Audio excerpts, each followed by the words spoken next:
This series is intended for a mature audience and contains material that some may find disturbing. For specific content warnings, please see the episode description. Liminal Horror is a rules-light, adaptable modern horror role-playing game about normal people and their struggles against the things that go bump in the night. The game focuses on investigation, blending simple, old-school inspired rules with modern, narrative-first principles, where survival is not guaranteed, and those who do survive are often forever changed.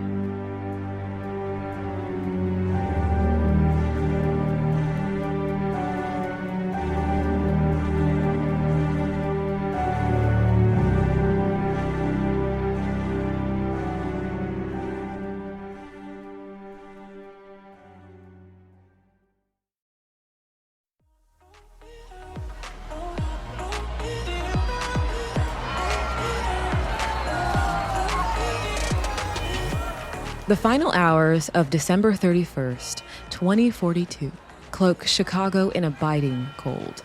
Despite the bitter wind whipping off Lake Michigan, the city pulsates with defiant warmth. Everywhere, the air thrums with anticipation. Music spills from packed bars, laughter echoes down avenues, and the festive glow of neon signs paints the wet streets in vibrant streaks. Drunk revelers, bundles of scarves and coats, dance in impromptu circles, their breathing fogging in the frigid air. The scent of cheap champagne and street food mixes with the sharp tang of ice. It's loud, it's busy, and every corner promises celebration as people drink the night away, counting down to midnight.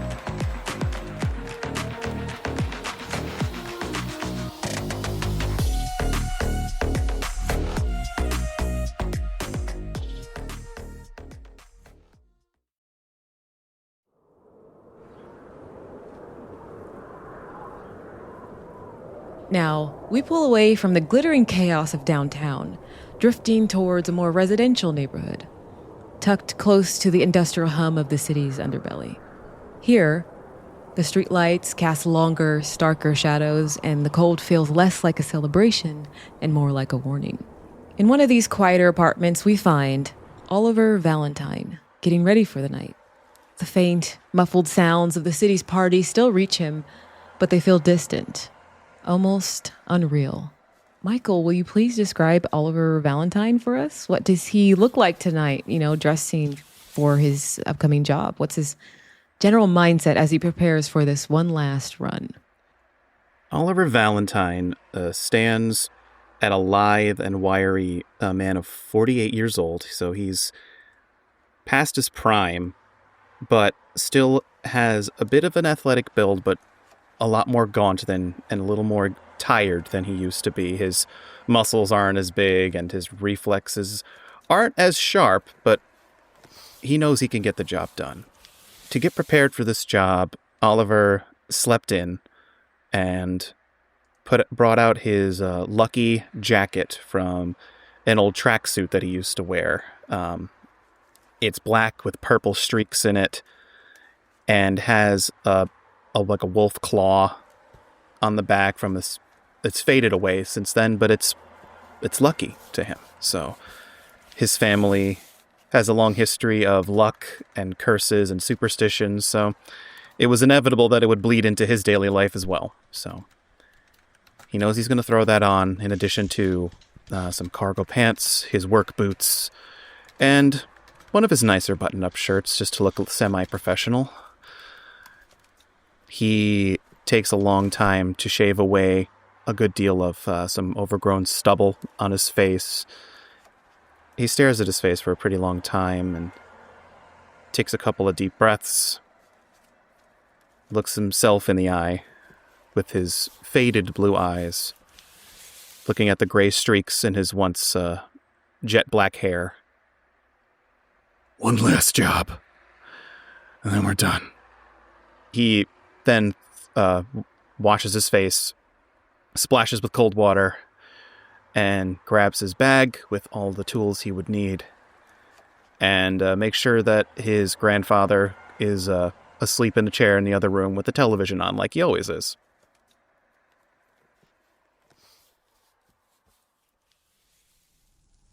Well, Apparently they're having a little problem getting some sound from Arnie's, but we're having no problem at all getting some sound down here on State Street. Once again, on New Year's Eve, Chicago came through with a little snow, a little Now, cold weather.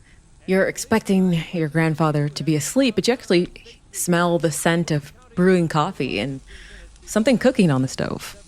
Kind of hangs heavy in the air as you make your way into the small, warm living room. Your grandfather, Tobias, he's sitting in his usual armchair, kind of a warm blanket over his knees, and his gaze is still sharp despite his age as he looks at you. And you see that he left some food cooking on the stove, but he went back to sit down. I told you to turn the oven off when you're done. And... Yeah. Nah, I got it. I'm sorry. Hey. It's... You see who's like going to stand up to to go get it. Park your keister, I got it. Then he turns it off and transfers things to like a Tupperware and a small plate for him. And Yeah, he says, it was a chicken pot pie. I wasn't sure if you had eaten tonight. Sorry, it slipped my mind. I'm sorry. No, it's all right. I'll take a couple of bites now and I'll have more later. Gotta keep late.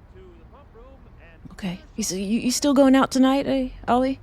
New Year's Eve, of all nights, most folks are settling in for a warm drink, not heading out to that bitter cold. Yeah, I got an offer that I think would be pretty good for both of us, so just, holiday pay. What kind of job you got? He doesn't really like to go into detail. He knows that his grandfather knows a little bit of his work life, but he's constantly been paranoid about accidentally spilling information, despite his grandfather's deteriorating memory and things like that. The less he knows, the better. Oh, just dropping off some goods to an office for some kind of party. Nothing crazy. Just got to go into downtown, so traffic's gonna be a shit show. He is always with the vague jobs. He said, this one paying enough to make it worth missing the ball drop? Used to be, if you ask me. I think so, and if I'm lucky, I'll be able to see it. I hope it's a sweet deal. Sweet as candy. Okay, just keep your eyes open. You know me, always do. And you see he's like thoughtful. He's thinking about something. He's kind of hesitating. And he's like looking at you for a second. He says, your old man, he always knew how to keep his head about him. So I cautious, just like you. And I know that's why you're still here, I suppose. And yeah, that old family charm of ours, something. It's all you got. Sometimes it's all you got. You hear me? Yeah. The family's all we got, and I promise I'll be even more careful than I normally am. Okay, just get the job done. Come back in one piece, and we'll toast the new year proper when you're home. You promised me that now. Alrighty, that means you gotta be awake. Listen. That's what the coffee's for, ain't it? Yeah. I put some coffee on so I could stay up and watch the ball drop, but we still got a few hours. How about I take a little nap? You wake me up when you get back. Sounds good. Okay.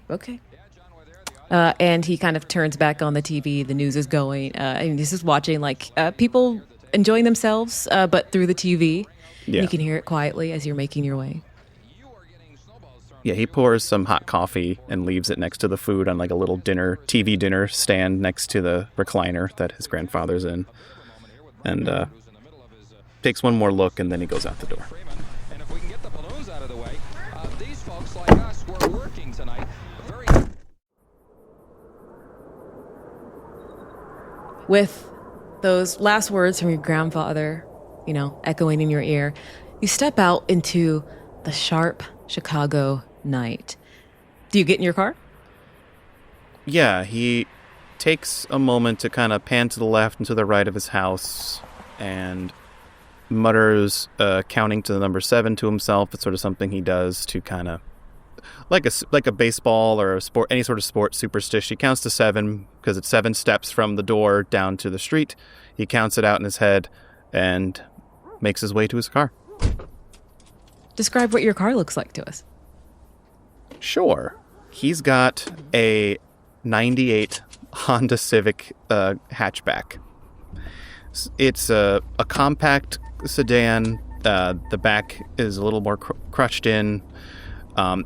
He prefers something like with a gray color, so this was a perfect find for him. It's not something that draws attention like a red sports car or a bright yellow car or anything bright like the neon lights of Chicago that would draw attention to him. It's very unassuming, but in that it's also adaptable. He can get that into some tighter streets, park it in and out of crazier situations. It's small, secure, inconsequential. Exactly what he needed for his job.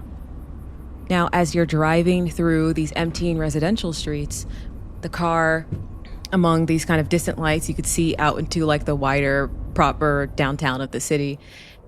You are heading first to meet Cassie at your usual all-night cafe. What's the name of this cafe? I think it's called the Lofty Waffle. The Lofty Waffle. Is it like a mom and pop shop? You know, it's open 24 hours, 7 days a week. Yeah, it's run by mainly the family, but then they've hired out some local people. They give a lot of work to younger kids and students who are night owls by nature, so they don't have to work the late shift. So it's usually just the students. Not any of the owners will be up at this hour, but... Okay. So probably some, like, college kids who are working. Oh, yeah, college kids who are just dying to get off the clock. Of course. Especially on this night of all nights. Oh, yeah. So, you're driving, you pull into the parking lot of the Lofty Waffle, and you get out, you head inside. The cafe hums with a quiet, almost melancholic warmth. Stark contrast to the distant revelry you hear of New Year's Eve outside. The air inside is thick again with the scent of stale coffee and fried food, but you're used to it. This is the Lofty Waffle. Same old smell. Now, a few scattered patrons still sit hunched over their tables, soft glow of their phones kind of like illuminating their face, lost in their own worlds. You hear that muffled thumping of bass and the faint distant roar of like distant cheers. Still can hear that through the cafe's windows. And at a booth in the back, nursing a cold cup of something, sits Cassie, a woman in her early 30s with these sharp, observant eyes. She's wearing these like practical dark clothing, probably designed to blend in with the night. Oh yeah, definitely was something he mentions, always wear dark clothes, but maybe for yourself, put a little color to it. So I imagine it's, mostly like blacks and grays, maybe a streak of some kind of color. But right now you just kind of see she is like looking down at her cup, kind of like nursing it. She hasn't looked up at you yet. He will casually slide in to the other side of the booth. Oh, hey. Hey, Cass. Yeah, I thought you wouldn't make it. You're cutting it close. Just some traffic. Nothing I can't stop me. I mean, so tell me again, what are your plans for tonight? Because he said we can't meet for as long as we usually do. Yeah, I gotta go pick up some stuff for my grandfather, and he's getting on with his condition, so I gotta go pick some stuff up from some pharmacy downtown and bring it back to him. They're trying this new medication that's supposed to help with his issues and make life easier for me. She kind of looks at her drink, picks the cup up and drinks for a second, then looks back down, and her eyes are watching you. And are you lying to me?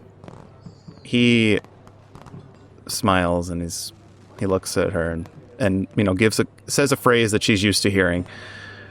Do you want the good answer, or do you want the honest answer? Preferably, I'd like the truth. Me and you both know that all pharmacies are closed tonight. Ollie, come on. I let that one slip. All right. Yeah, I learned from the best, didn't I? One of these days you will be the best, catching me like that. Well, thank you. So what is it? I got a call from a client. They want me to just drop off some sort of small package to a location downtown, and Okay. very vague, very discreet. So clearly either someone with influence or someone with so much fame they don't want people to know. Usually in a high profile, high maintenance type, from what I could gather, what little words they shared with me. I go pick up the package at one location, drop it off at another. Normal mailman fetch work. And big payload, hopefully enough so I can take my grandfather and I on maybe a little vacation out of town for a while. Get some fresh air. Big payload? Big payload? Like how big? Like retire big? It certainly would make retiring much easier, yeah. Wow. She sits back and rubs her chin. She starts thinking, well, if it's that big, probably should be careful tonight then. You know me. Okay. You're looking at the clock on the wall. You know you have to be there before 9 p.m. Correct. For the pickup. He's And you're looking, it's like 8:15. he's got time. He knows the location's not too far from here, but he's drinking his hot coffee a little faster than he should. He burns his tongue for a moment, and very quickly tries to change the subject. So, what about you? Got anything planned? A party? Romantic rendezvous or anything like that for you? Yeah. No. That's not how I'll be ringing in the new year. That's a shame. I'm actually here. Listen, I'm actually here for you. Wow. About Listen, the family's not happy. You're running outside their books. And I swear this is just, you're my friend. And I'm warning you. You know how they get this job. I'm just saying it better be worth it.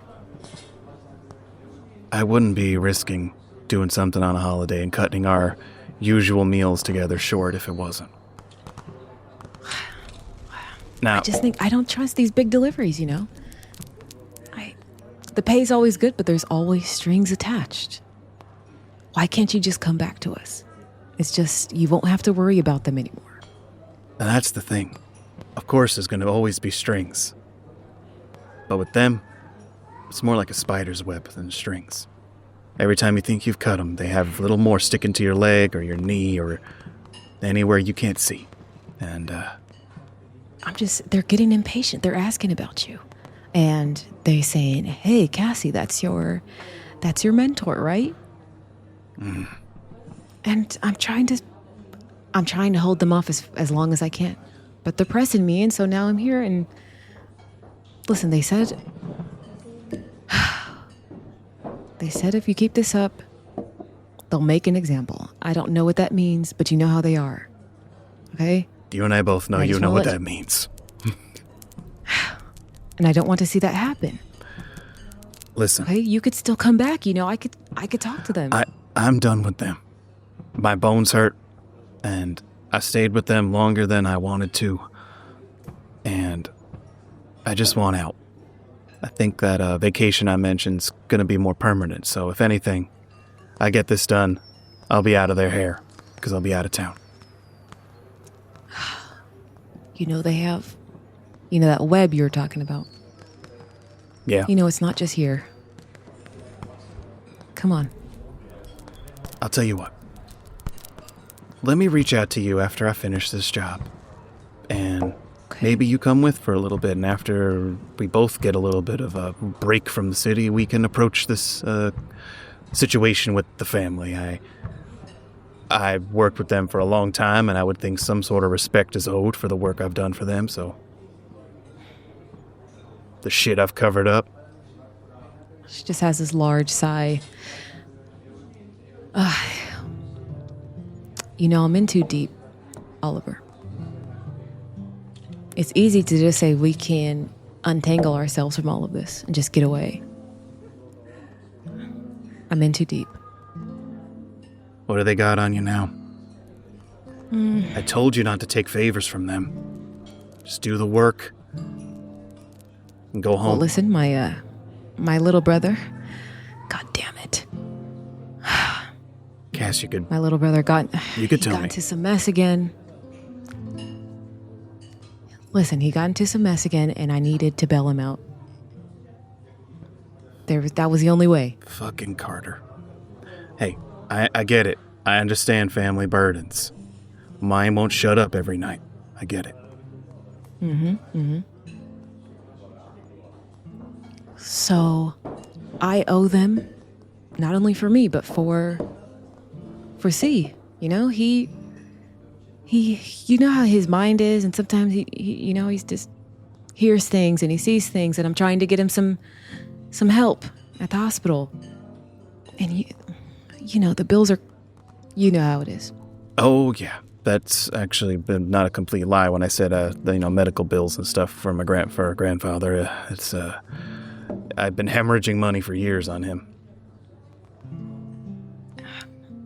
And so, we can't just get up and leave. It's not that easy. Just be careful out there tonight, okay?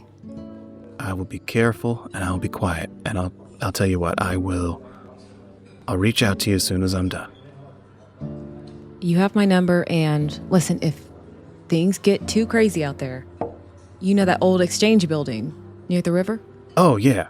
It's quiet. Go there. I'll meet you if I can. That is, that's my spot. I have my quiet place, exchange building.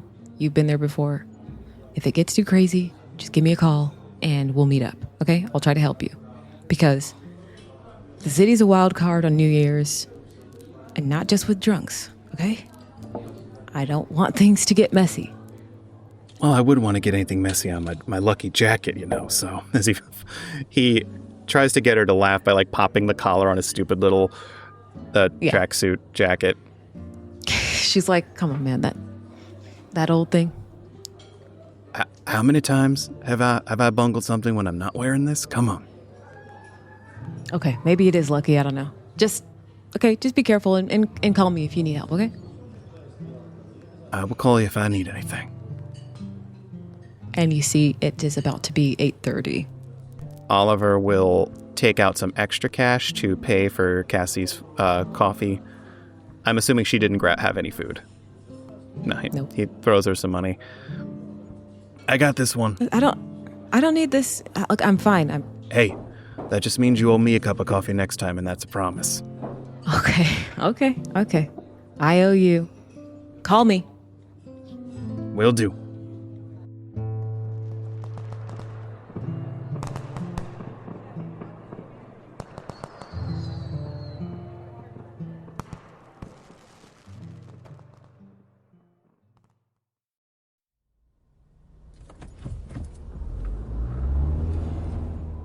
So you know that you have to get to the L train platform in downtown Chicago. Mm-hmm.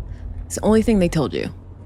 Sit in a specific seat in front of, so you'll see the poster of the mayor and his political campaign on the L train platform. So it told you to go to that area at precisely 9:00 and no later. Yep.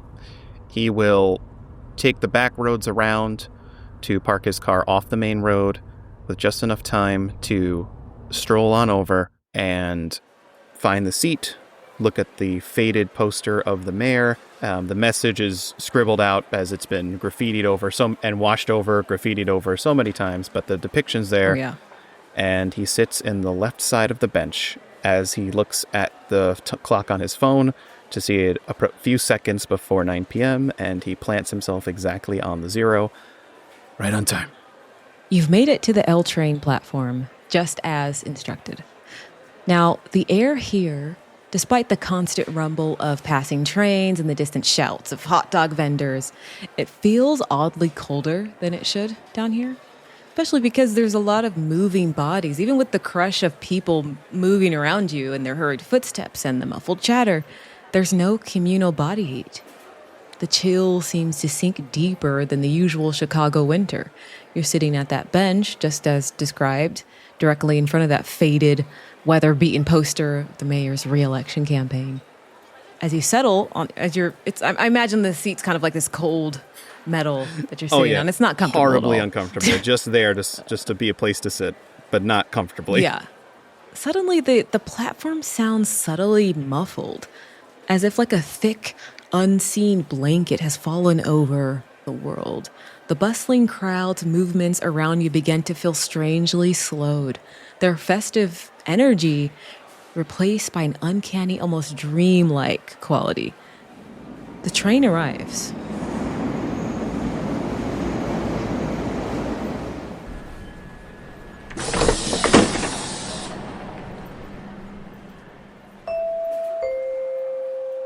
You hear that hiss as one of the doors open, revealing your specific car.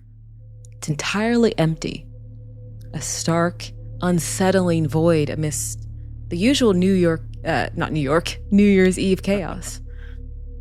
And it waits for you, an invitation.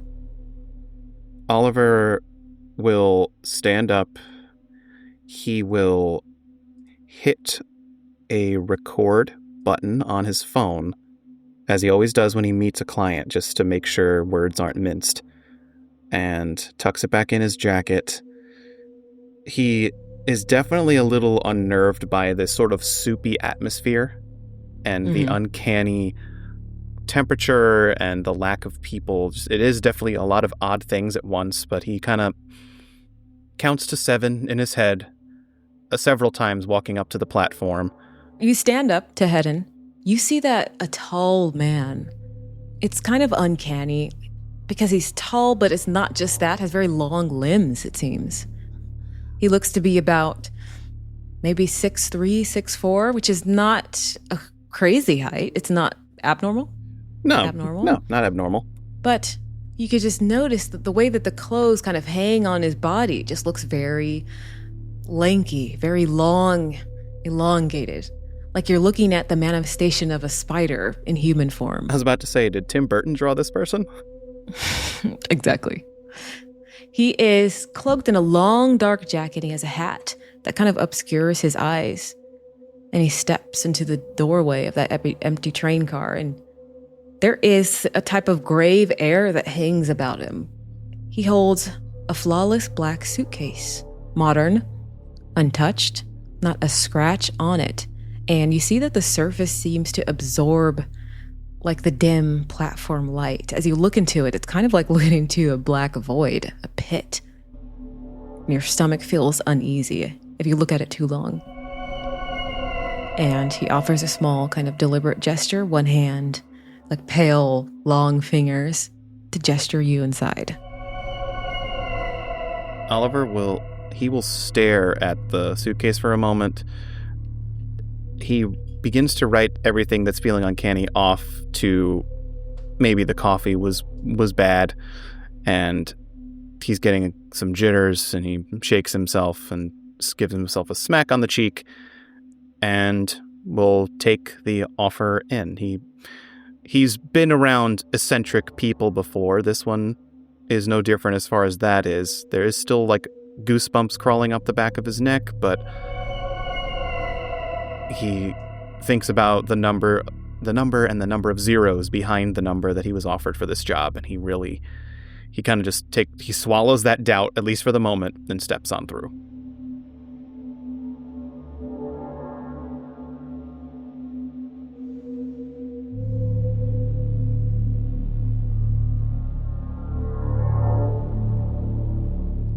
You step in and you immediately notice that the door stays open. There's nobody else in this train car. And the train hasn't closed the doors. It hasn't moved, which is kind of odd. Does it not have a schedule to keep? Yeah, he sees what you would normally see on these sort of trains where like they have the track and the times they're supposed to arrive. And it is very odd as he looks all the way to the left and doesn't see anyone, to the right doesn't see anybody, and peering through, he kind of just, guess we'll be here for a moment. Looks like there might be somebody partying on the tracks or something. And the door stays open. Do you sit or do you stand? He's going to stay standing and kind of just clutch one of the standing poles that people would hold on to when it is crowded, as he doesn't, he trusts this gig enough to step through, but he's not comfortable enough to sit. There's the urge to sit, but he knows if he sits, that's half a second less of time he has to react to something if it goes south. So he's just going to stay standing. The man finally speaks. It's slow, and his voice is barely above a whisper. You kind of have to crane your head forward. Deliver this suitcase to the Omnicorp Tower. The delivery must be made at 12 a.m. and not a minute later. The consequences for tardiness will be dire. And he hands over the suitcase. It takes him a second to get all that in his head. Omnicorp Tower before midnight. Big problem if he doesn't do that. Is there a location in the building I should know, or just right through the front door? You'll know. He scoffs for a second, and as soon as this is done, right into my account, right? And you see he just gives a slow nod, and his eyes are still a little obscured. It's hard to see his face. He's not truly looking at you in the eye, but he nods. All right. Here's to a happy new year, eh? With lightning speed, he pulls a small chain from his pocket and cuffs the case to your wrist. Oh, the fuck? For peace of mind, no tool, no key, no force will remove it until it reaches its destination. This is a bit much, but, is this what your client wants? Like, they'll take this off when I get there? There'll be someone there to do that? He backs up. I asked a question. You see him walk off the train. And he kind of disappears into the crowd. Again, as soon as he leaves that train and his presence is kind of gone,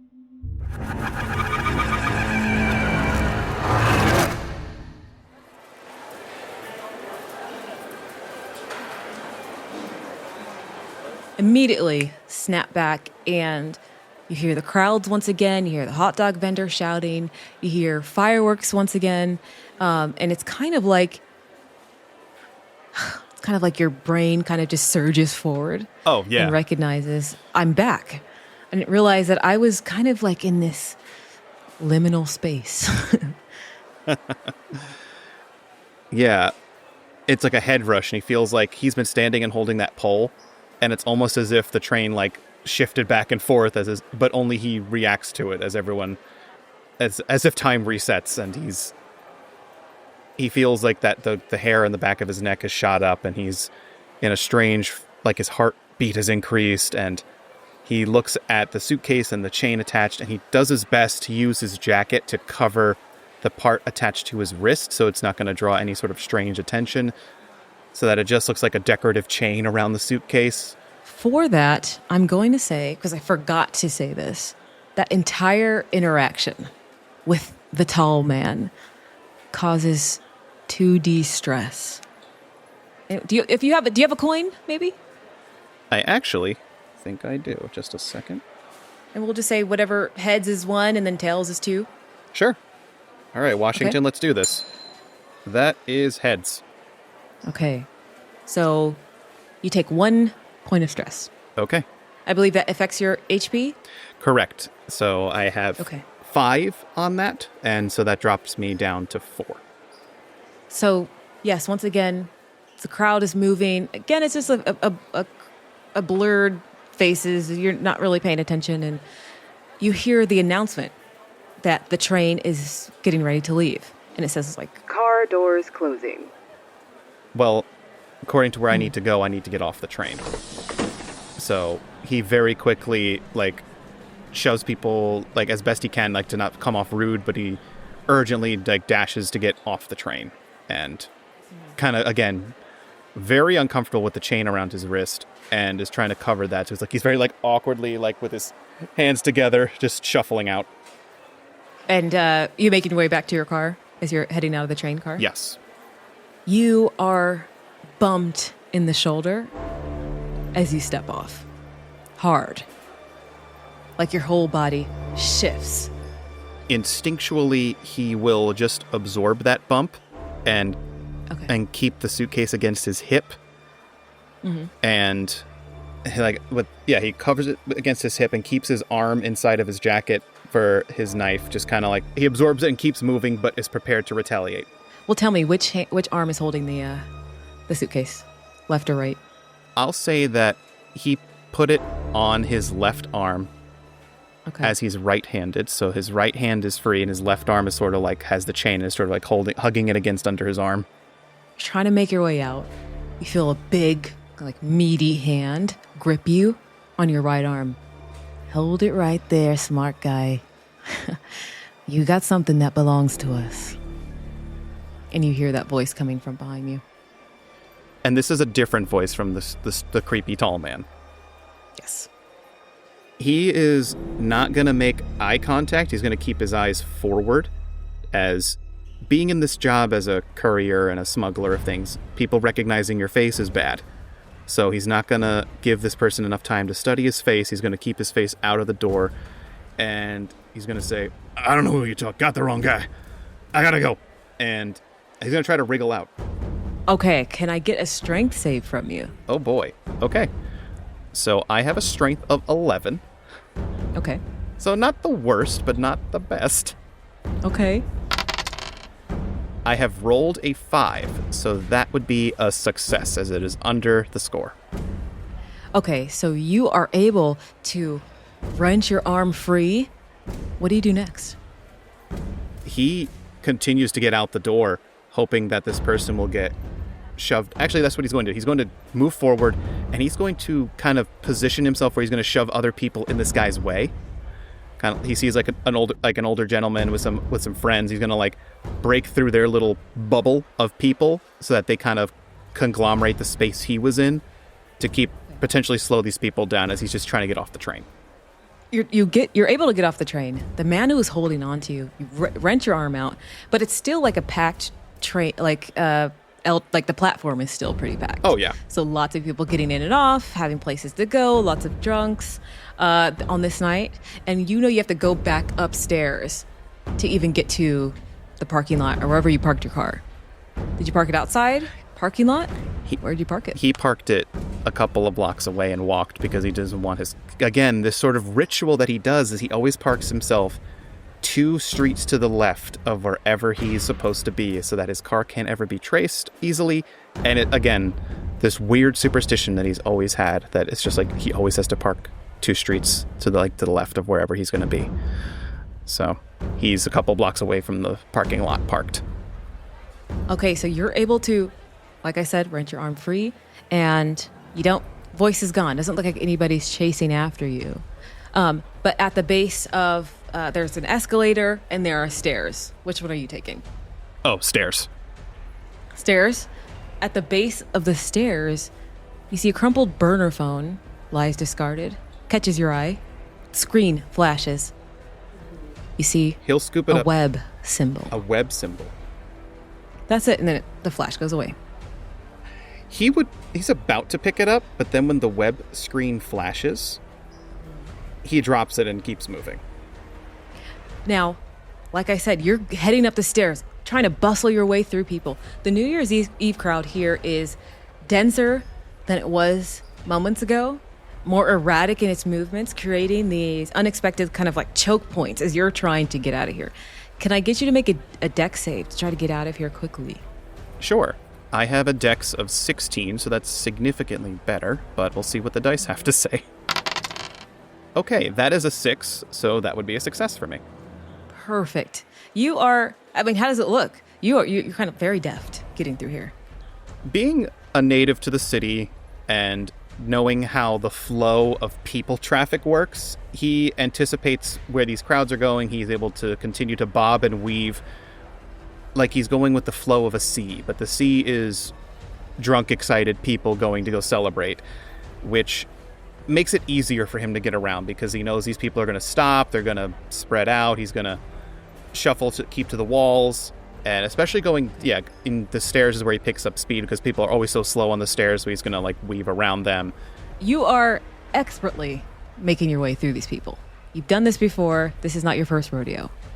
You get out and you make your way to your car? Oh, yeah, he's beelining to his car.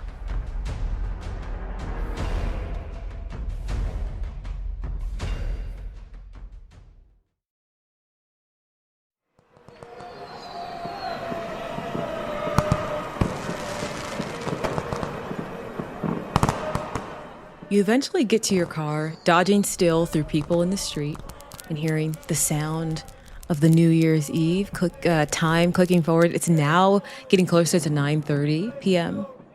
You make your way to your car and you immediately see it. 4 tires, neatly, uniformly slashed. He can't contain it. He goes, fuck! This sort of sets him reeling for a moment because he's never been spotted so easily. So now he immediately walks past his car, not making complete eye contact and containing any sort of like facial reaction. And he's going to keep walking past while he's going into his head, thinking about, okay, so if I can't use my car, I can either take a car from someone else or I could use public transit to hoof it back and forth. Would I have time to do that like without a car? The trunk of your car is open. Okay, so he'll retcon for just a moment and go back over to the back of his car. If it's open, Sure. he's gonna walk across the street, cross it, and then walk past just so he could be right next to his car and give a passing glance to see, like, was the car torn to pieces or was this... I think with the line of work that Oliver's been in, he would know the difference between looters and somebody looking for a specific thing. You look inside, it doesn't look like anybody rifled around with it as you're looking. It just looked like it was pried open. And you see something scurrying along in the trunk. Scurrying? A large Brazilian salmon pink bird eater. This is the largest tarantula you've ever seen in your life. And you take 1d4 stress. No. Okay. That is a 2. I will take 2 more, which means I have 2 points left before I have to suffer worse. You hear the hiss coming from the spider, if we can even call it that. Yeah, it's that noise they And- make. Yeah, and you see the lines on it, the pink lines going over its back. This thing is huge. It's dark, has this imposing form, it has subtle pinkish hairs, a very disturbing anomaly in the dim light. And you see its movements are almost like too deliberate, as if it's observing you. But you know that it is a spider. It can't be observing you. Yeah, would I know if this is a calling card for the family? You would know that they do similar things like this. Sometimes it's not a spider, but it always has those themes. Like the burner phone, yeah. He is going to slowly back away from the spider. He has the tools he needs to get this job done in his bag. His car had some emergency supplies, but nothing that he can't replace. So he's going to slowly back away, and he's going to see if the spider is following his movements, like as he gets further and further away, like keeping his eyes on it. You notice that it's not following your movements. It seems to go back to its normal behavior. And it seems like that moment was just like, you have to like shake your head a bit and kind of clear the fog in your brain. No, it's just a regular spider. It can't be watching you. No, that'd be crazy. No, it can't be watching you. And as you're backing up, you back into a body. Oh, slow it down there, pal. And 2 other men come in and close in, and you see they're wearing suits, tailored suits. And they're moving with this kind of unnerving, synchronized precision. And so it's the man in the back of you, and you have 2 on the side, and then you have your car open with the tarantula in the front. And they say, "Hand over the case, Mr. Valentine, or this night will become exceedingly unpleasant." You guys the ones that abandoned your pet spider in my car? No. Who do you work for? We work for a very important person who'd like to see this case in the right hands. Ah, shit. You know, I'm also working for someone very vague yet powerful, and they kinda disagree with that request, so you guys seem like nice folk, but I gotta stick to my guns here, you know, you understand. And as he's talking to them, he is going to attempt to... Yeah, he's going to attempt to increase the space between them. Yeah, he's going to try to basically dart around them. As he sort of like, he puts his hands up for a moment, he kind of like talks to them, he's hoping to stiff arm past the smallest of the three, if there is one, or just the one to the left. He always trusts the left path. So he's always going to shove the one to the left to sprint back towards the crowd. Okay. I'm going to have you roll for initiative. Okay. Okay. D20. Based on my dex, that is 16. Ooh, that's higher. If this was strength or my control, this would have failed, but because it's for my dex, a 12 would be a success. Okay, you rolled 12? Yes. Okay, so you can act before them. It doesn't necessarily mean that you got out of their way. Okay, here we go. Whew. I am relieved to say that I rolled a 2, which in most games is bad, but it's well under my dex score, so that would be a success. Perfect. You're able to slip under. You go to your left, the guy to your left, you're able to slip under there's like a small opening. You make your way through. Yes, Oliver is going to reach into his jacket. He's going to pull out a small silver sphere. He's going to pull a metal line out of it, and he's going to throw it behind him over his shoulder while he's still looking at the destination across the street, which is just sidewalk, building, across the block to the main crowds. He's going to duck his head down and cover his eyes with his left hand, as he knows this will emit a massive flash. Okay. So you let it loose, and it's going to make a loud noise. But it's New Year's Eve. Might just get covered up with the other loud noises tonight. Oh, yeah, party poppers, all those things going off. Exactly. So you throw it. And so I'm going to roll dex save for each one. The first one is a success. Dang. The second one is a success. Third one is a failure. Can we? So you see one of them, it's the guy you kind of dashed by. Lefty. He, so you see him, kind of screams as his eyes are blinded. The other guys kind of get their hands, they're quick enough to cover their eyes first. And so immediately head whips towards you as you are running across the street. They also are right on your tail. And you see that they have whipped out batons. Shit. Okay, so they do catch up to you. You hear, we see black batons have been whipped out. Because this has no roll to hit, I just roll their weapon die. Correct. And it's multiple attackers, so it says if multiple attackers target the same foe, me, roll all the damage dice and keep the single highest result. So you basically, this is where an advantage comes in. They have run up to you. You feel them. One of them hits you right in the best place in your kneecap, the right knee. Ooh. And you hear that poof, right in your knee. You swear something. You're like, something popped, something cracked. You're not sure. But you take 4 damage. You immediately feel it in your knee. And your old body, well, not your old body, but your body is older. You're no longer the young man that you were when you started this. And so you can immediately feel that this is not good. This one's going to take a long time to recover. Oh, yeah. Do you want me to roll the critical damage now? Yes. Go ahead and make the strength save. So my strength dropped to 9, so I have to get a 9 or lower on this roll. Woo! I have rolled a 7, so I have just barely scraped by. I think he grits his teeth and lets the adrenaline take over for the time being, and he's gonna try to keep pushing forward. Okay, so are you trying to do a movement and an action, or are you trying to retreat? Would you argue that I'm closer to the crowd where I could have access to the retreat, or no? Close. I mean, the crowd is absolutely everywhere. I think what he would do is again, one of his personal traits that we selected for him is that he is a bit of a coward. And after that hit, he's not going to stand and fight.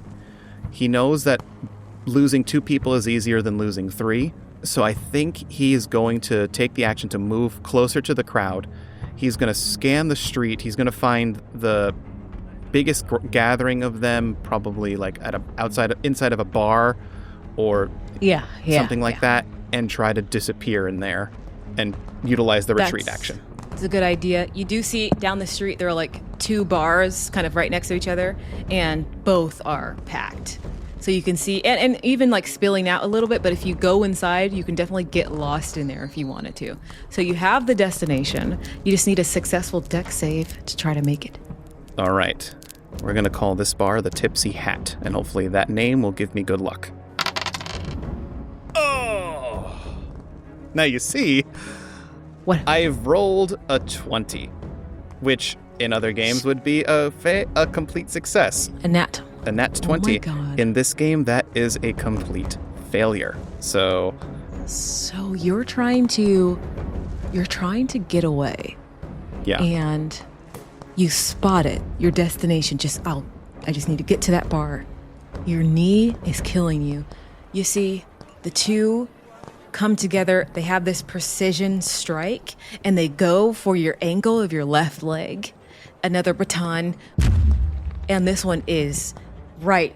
It's just in the right area where the bones meet, and where your foot kind of that allows you to that flexibility. Yep. It's right there. And so I'm going to roll.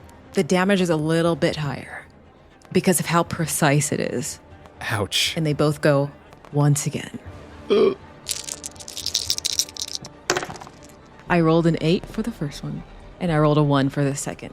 Okay. So it's non-lethal damage, but you take 8 damage as you can feel like your ankle explodes. It's definitely, if not sprained, probably broken. So this would go into my dexterity then, if it's going for my mobility? Yes. Okay, so... goodbye, high stat. I will miss you. That drops it down to 8. So you need to make a dex save. Yes, I do. Okay. Nope. I have rolled an 18, which even at my original dex would have been a failure. Now the high rolls are showing up, which means I believe that's a critical wound. So you suffer a wound from the wounds table. I don't have the wounds table up. I'm just going to say that it is a broken ankle. Go ahead. You have, at the very least, a bruised right kneecap. You feel the bone and the pain explode. You feel it behind your eyes as you see white. Yeah. What does he do? Oh, boy. I'm going to have to... He's on the ground now, so running is not going to work. Is the crowd reacting to this in any way? Roll 2d6, and I'll tell you how they're reacting. The total is 7. They're curious.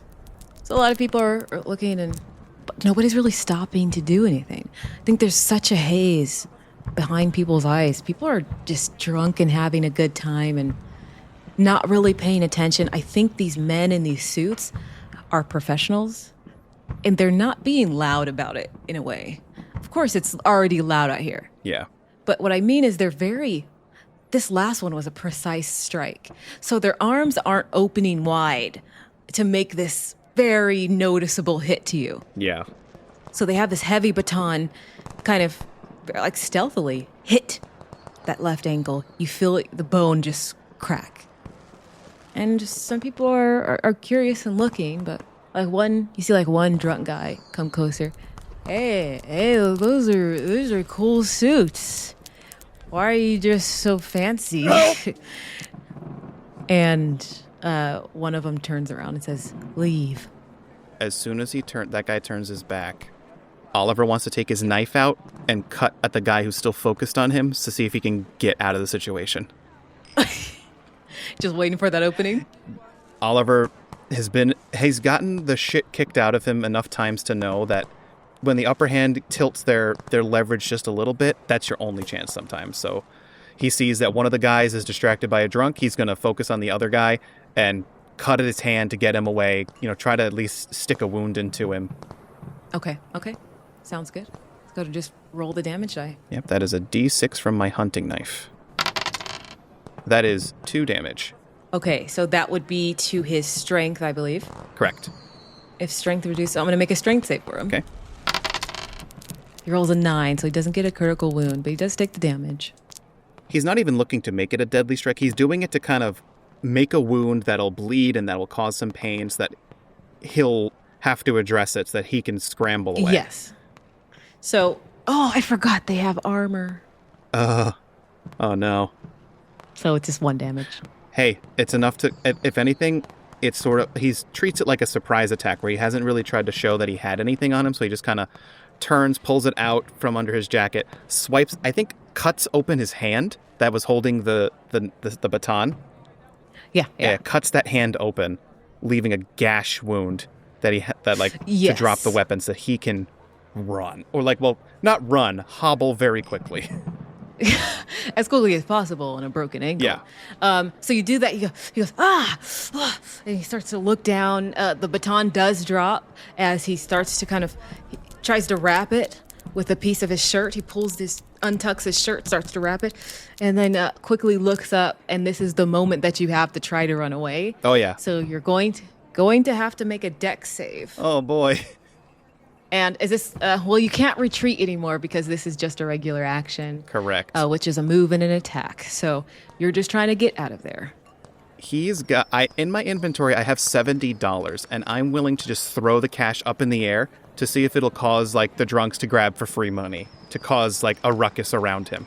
Oh, okay, I see. I'm bargaining if I can sacrifice my slot. Sacrifice your slot? Well, because my money is what takes up one of my inventory slots, so I'm hoping I can use that as a bargaining chip to potentially roll twice, or if you can... Okay, so it would be, I would say, a control save to try to just get that to work as you're trying to convince people free money. All right, you know what? I'll move and do that and see if it works. Now control's my best number, which is still just a 10. Oh, snap, that went down fast. Okay. Yeah, it did. All right. I have rolled a 4, so that is a success. Okay, so you throw the money up in the air. You see the guy he was talking to, the drunk, him and his buddies, he's like, hey, this guy's giving out free money. And 4 of his friends all kind of surround you, and you just have a whole bunch of people reaching for bills all around you. Creating the drunkest human shield. Yes. So that was your action. It's back to their turn. What they're going to do is that now they're turning, they're seeing all these drunk people are in the way. And so they have to spend their action to just move them because you created that kind of in-between meat shield of humans. So they're going to spend their action. I'm just going to roll strength to see if they can... That's going to be their action. They're going to roll strength to try to see if they can just pry through all these drunk people, grabbing at money. I rolled a 20, so that's no on 1. We both rolled a nat 20. And a 19. They are not able, they're kind of stuck in these human meat shields going for money. And you see them getting entangled. But that was their action. They didn't take any movement, so it's back to you. Oliver is very much going to continue to grit his teeth through the pain. And as he sees that his plan to distract has somehow worked, he is going to use his movement to get as far away on the other side of the street and duck and try to retreat into the bar because he couldn't get to it so that he can disappear. Okay. So that would be that dex save. Oh, come on, Dex, don't fail me now. I know you're not as big as you used to be. Whew. I have rolled exactly an 8, which is what it now is, which is a success. That is a success. You are able to hobble away as the men in those suits are caught up in the drunks. And you make your way to the bar, and you're lost inside.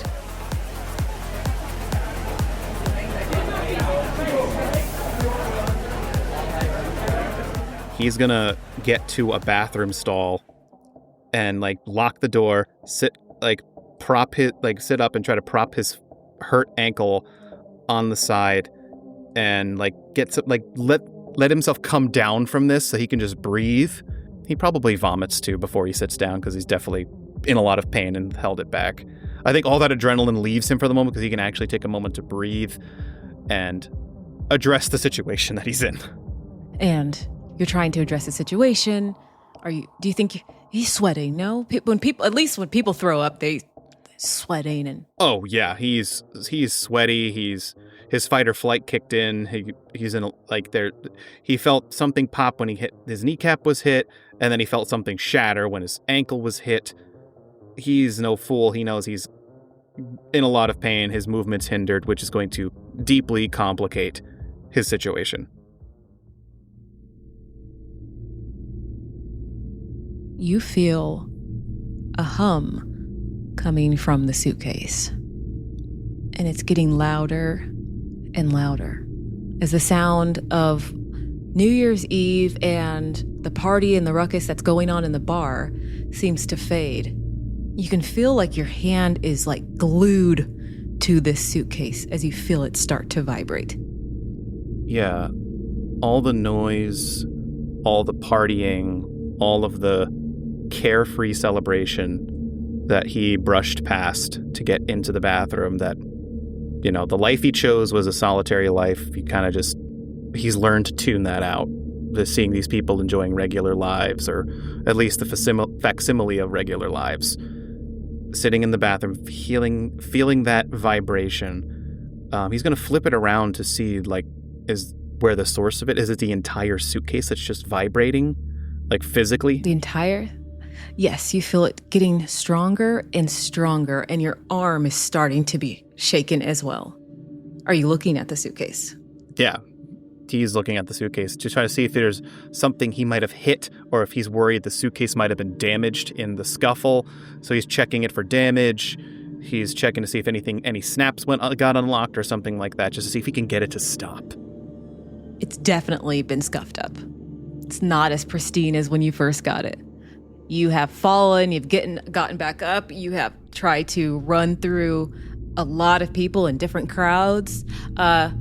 You see a slight stain on it from some alcohol that's been poured on it, kind of ruining a little bit of the black.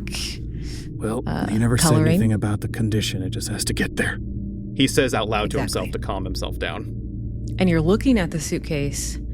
You're frozen in time.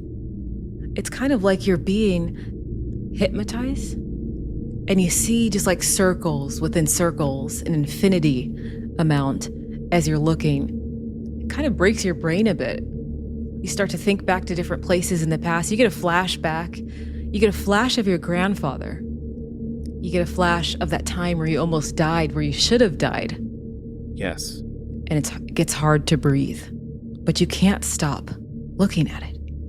Yeah, I think his head is also kind of just softly doing a circle as he's staring at it.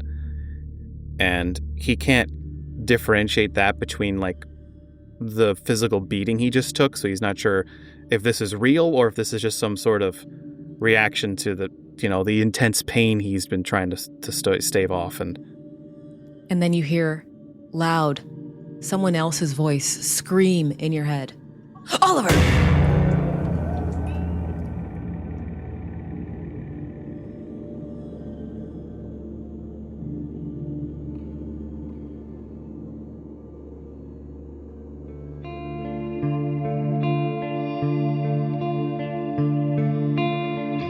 And that's where we have to hit pause. Thank you so much for listening to part 1 of this liminal horror duet. I'm your game master, Maia, and our beleaguered runner, Oliver Valentine, was played by the wonderful Michael. Be sure to subscribe so you don't miss the finale coming very soon.